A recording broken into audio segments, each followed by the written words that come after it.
Today, I just want to talk about owning up to failures. When you mess up, say you mess up. You'll be a lot better off for it. Now, my wife and I have had these conversations many times with my daughter where we both know exactly what happened. We know the facts. And my daughter just has a real hard time coming around and just admitting that she messed up. Even though we're telling her, hey, things are going to be a lot better for everybody if you just admit it. It's going to be better. And she can still have trouble with that. Well, unfortunately, we're not much better as adults. And I know one of my experiences, one time I sent out an email to about 20 different people. It was automated. It was to about 20 different people.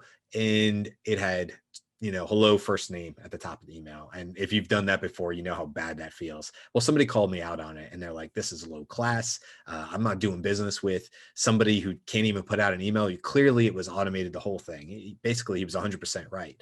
Well, I wrote him back right away and I said, I absolutely agree. This was a terrible mistake on my part. Despite checking it, I clearly let this email go out. And yes, it was automated, but I think it's a really good message, whatever. Actually, the guy wrote back to me and said, hey, you know what? We all mess up. So it went from a really negative, I mean, he really let me have it and said he would never do business with our business again, to if I just admitted what happened and said, I messed up. And then he responded back and goes, hey, it happens to the best of us. I messed up like that one time too.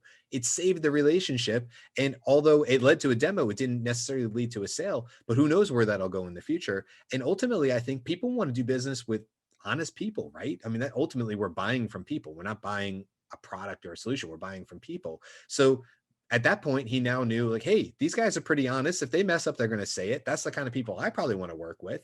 It just ultimately is better. You feel better. You're going to take a little bit of a hit probably early on, maybe hurt your pride a little bit, but it could definitely save, the business relationship if you're just willing to admit to failures. I know I want to work with people who are willing to do that. So I assume other people want to work with me when I'm willing to just say I messed up.